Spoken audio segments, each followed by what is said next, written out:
So apparently, Alola wants to study Ash. I could have swore she was married.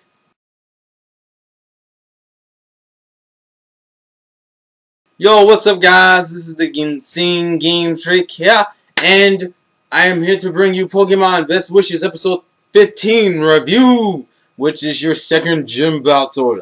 Let's get to it! Fuck it. Let's go! So the episode pretty much starts off where you have they're walking back. I guess they're walking in a library, I'm assuming, or the library within the museum and shit. And they're like, Ash is like, what the fuck is the gym? And they find out that the gym's like, well, actually where it is like they go into another room. It's a secret room that's just a freaking library of every fact you want to know about the Issue region or the Univova region, which apparently is what it's going to be called in English, which I still don't know how to pronounce because we haven't heard an English pronunciation of that region name yet. And Alola's like, well, why don't you pick a book, any book? And it's kind of weird because Alola is kind of like a sneaky fucker because the second gym leader, I'll explain what the type she uses in a minute, but just the way you'll see it throughout the episode. She's a very like intellectual, analyzing type of person, and it's shown throughout the entirety of the episode. So she's like, "Why don't you look at the book?" It's like, "Why don't you look at a book? Why don't you learn anything about you want to know about the Issue region?" He's like, "Well, Ash." Ash is like, "I didn't really come here to read." And this is where Iris and Dento are like, well, Ash, think about it. How you know the battle hasn't already started? How you know she's not testing you right now? And all this other crap. And he's like, fine! And when she said the original statement, she was like knocking on a book. And he's like, fine, I'll read any book you want me to read. And he walks over and he reads the book. And he ends up like, and the book is like a goddamn lever that ends up like creating a staircase, like in the games, where you have to go down the staircase to get to the gym, because the gym is actually in the basement. And she's like, the reason why she does it this way is so she can see what kind of person, how it will affect their battling style. Most people either grab a book they're really interested in, or others grab a really thin book so they can get through it. And that kind of shows what kind of person they are. And they're like, what does it say about Ash? It says Ash is easily read. He likes to do everything straightforward, and he lets people push his own buttons, which is a very good analysis, which is kind of tripping me out a little bit. So they go downstairs, and they kind of do a lot of bullshit before getting to the battle, and the battle is actually fairly short, which kind of pisses me off. But I'm just gonna say right now, I like the first gym battle better than this one, but there are reasons for that, and they'll get explained as I'm going through. And what ends up happening is that like Alola apparently is the kind of gym leader who would tell the trainer the exact two Pokemon they're using, and it's 2-on-2. And no, it's not double battle, it's just a 2-on-2 battle. You can only use two Pokemon. Not at the same time, just two Pokemon. And the first one is Mirahog, which we expected from the last episode, and the other one's fucking Yoriteri, which is pretty much the terrier-looking dog Pokemon. If you haven't guessed, she's a normal type gym leader, which is what I was guessing anyway. And I'm gonna just put this as a side note. I do not like Mirahog for shit, just because every time he comes up the ball, he's like this. He's like this. I'm judging you. I'm judging you. Like that stuck up shit's gonna get on my nerves really quick. And pretty much she tells you in the way their gym works is that you got the 2-on-2 battles, and you can switch out. Each trainer can switch out. This is when they just start the battle. And surprisingly, Alola uses a actual very well-known in the game combo, which you didn't expect to be seen in the anime because nearly no combos are shown in the anime. This is actually a game-related combo that she uses in the beginning of the match. She sends out the Yoterian, and Ash sends out Pokeball. And Yoterian uses Roar, and we all know what Roar does. It sends the Pokemon back and switches out. And it switches out to Mijimaru, and he's like, the fuck? And then she returns Yoterian and uses Mirahog, and he's like, fuck, I need to switch out the Pokeball, especially because Mijimaru looked so uninterested, it was ridiculous. Like, he was like, what the fuck am I doing here? It was like one of those moments. So he's like, alright, let me return Mijimaru. And then she uses me and look. It actually explains in the anime, why that combo is such a bitch. And it actually relates back to the game in that regard, because you know how when people have a set combo ready to get out the gate, and that shit will fuck you up, so you gotta do a different type of plan. In the game, it's not that big of a deal, especially because you can, like, level spam in a sense. But in the anime, it's a huge deal. It's like, because Ash actually had a plan, he was like, I was gonna use Pokeball to fuck up your Yoterian and switch out use Mijimaru to finish it off, which got ruined horribly. So now Mijimaru's out there, he's all uninterested and annoyed and shit, like, why the fuck am I out here? Like, it's ridiculous how much you didn't give a fuck at the beginning of that match. And Mirahog had to wake it up, so she's like low kicking and knocks And Mizumaro was like, dude, she was like, what the fuck? Like, he was kind of in that mode where it's like, I know this motherfucker didn't just trip me. I know this motherfucker didn't just trip me. And so what happens is then Mizumaro's like, you up? He's like, yeah, I'm up, let's do this. And he tries to use Thunderbolt on it because they're normal types, because that's just the way she acts. She just says, like, normal types get the freedom of having a whole bunch of random ass techniques they can throw out and shit. And so she has Mirror Hog use Thunderbolt, block. What is this? What is this? Thunderbolt? Shell? Get this shit out of here. What is this? What kind of normal trainer are you? Your Thunderbolt is weak, son. It's like Mizumaru just blocks it with a shell, with just using the shell. Not Shell Blade, just the shell, just like bro. And then it's like Mizumaru charge, and this is, I will give the out of all the combos I've seen in Best Wishes, this one's probably my favorite. He runs up on, he has Mizumaru run up on Mirror Hog, and she's like, no, that's fine, you want to do close combat? That's cool. Low kick! He's like, oh, I saw that shit coming. And he jumps up in the air, and he goes, Mizumaru jump! Mizumaru jumps, uses water gun, and knocks that motherfucker back. And it's funny because you're like, oh god, he caught him, and then he's like, Shell Blade that bitch! This is where it kind of takes a bad turn, because you find out Alo was reading in more than what we thought she was. Because at that point, she had fucking Mirror Hog spin around and use its tail to block Shell Blade, which it effectively does, which knocks its shell out of Mizumaru's hand, and then uses Thunderbolt and kills it. It seems like she knew when she saw the shell get blocked, she was able to just switch the tactics right off the bat and was like, we get that shell out of his hand, he can't do anything. Because that's Mizumaru's weakness. Like, 2 of its attacks come from that shell. It can defend with the shell, and it can fucking attack with the shell. You knock the shell out of its hand, you have fairly disabled Mizumaru, and it shows, and it showed pretty well the way she just pwned the fuck out of it. Now, at this point, you have no Mizumaru, so what? This next part is just kind of fucking sad. He returns Mizumaru, and he's just fucked up. He's like, damn, you fucked my tactics up, like, completely. And so he goes back and he throws out Pokeball, and she returns and uses Yoteri. I'm thinking, this shouldn't be that bad. This motherfucker, Ash comes out the gate with Tackle. Yoteri does, like, these quick side steps. I don't understand what it is, but with their Pokemon, it does a quick dodge. I don't know what the fuck happened, but just a random quick dodge. And in the quick dodge, it uses Shadow Ball and nails Pokeball. Now Pokeball's like getting up. He's like, you know what, Ember? Now this next part just made me just a little depressed.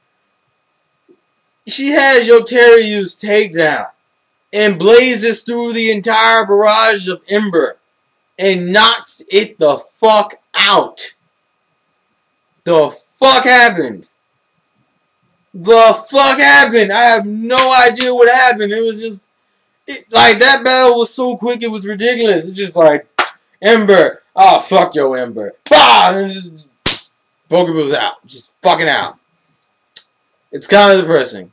But it made more, I wasn't, with this loss, it kind of relates back to Hoenn, because if you guys remember when he fought Brawly the first time, Brawly whooped his ass. I don't think it was to this degree, but he whooped his ass. Because he lost that match against Brawly. I'm trying to think. In Johto, he beat the Johto gym leader. Hoenn in this region are the only 2 regions he's lost against the second gym leader. And fucking Sinnoh, not Sinnoh. Yeah, Sinnoh is the only region. Sinnoh, Kanto are the only 2 regions he lost against the first gym leader. Which I don't know why people bitched about him losing to the first gym leader in Sinnoh. I mean, it's still annoying, but in retrospect, I mean, it's kind of attributing back to the first series, where this one's attributing back to Hoenn in that regard. So, anyways, he loses. It's very simple.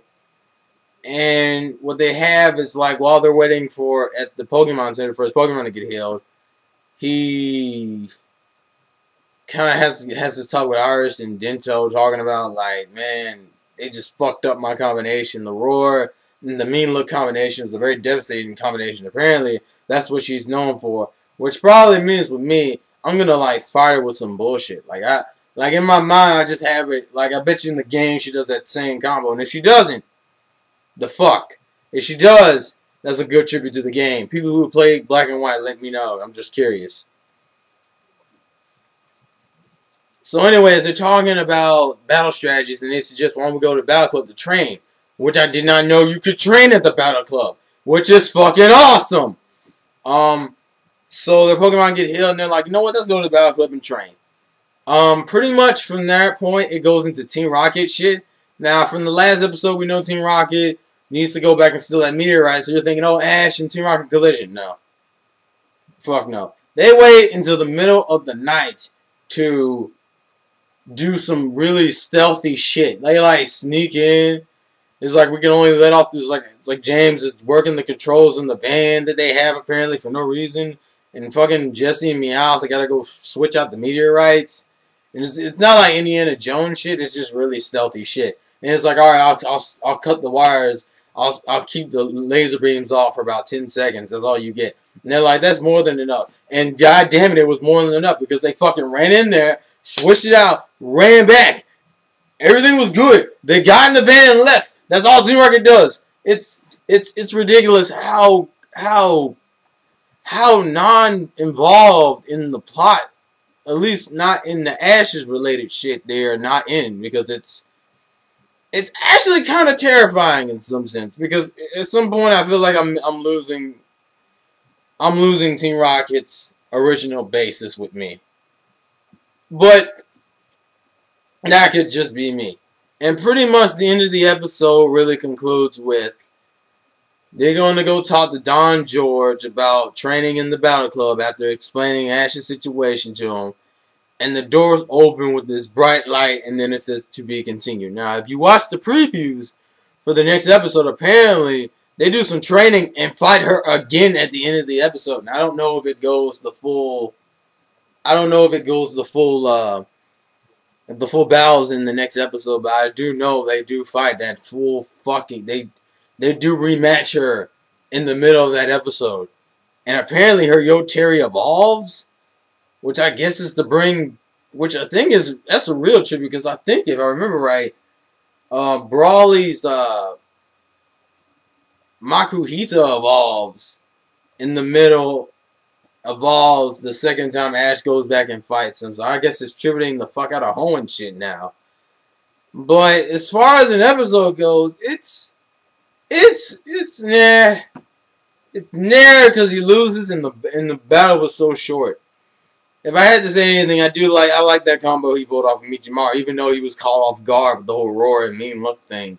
He still pulled off a decent combo, but that shell shit, I hope that's something that gets worked on. Apparently, one of them learns a new move. Now, I'm thinking Michimaru learns Aqua Jet. That's just a guess. And if it's not Michimaru who learns a new move, it's Pokeboo. And if Pokeboo learns a new move, I'm betting Flare Blitz, which would be kind of stupid, but I could see it. What are your speculations pertaining to what moves are learned and from which Pokemon? I know there's a new move learned, and I like this because it's not like where in the other gym battles he lost, it was all some dumb shit like he needs to learn like a random ass technique like that fucking spin dodge he learns in Sinnoh or Hoenn. He has like this fucking spin dodge he acquires, and all of his Pokemon do it. I think it's Sinnoh, and it's really fucking stupid to me. This one he's actually training where they were fucked up in creating good tactics and be able to flow in any situation, which is something I thought Ash was known for, which I don't know what the fuck happened there. And the fact that they were actually fucked up in speed. Because Mirahog and Yoteri were running, it was embarrassing. It was like some instant transmission shit. Mirahog didn't even like actually move. His body just shifted into like an entirely different space. I don't know what the fuck happened.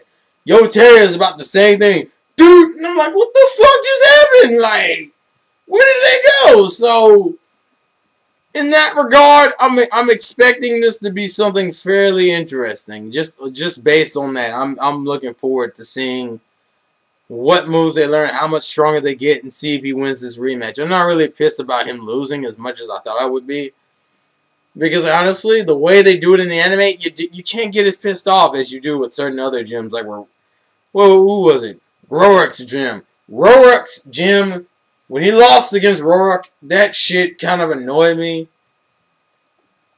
I don't know why, just the shit with Cranidos just kind of pissed me off.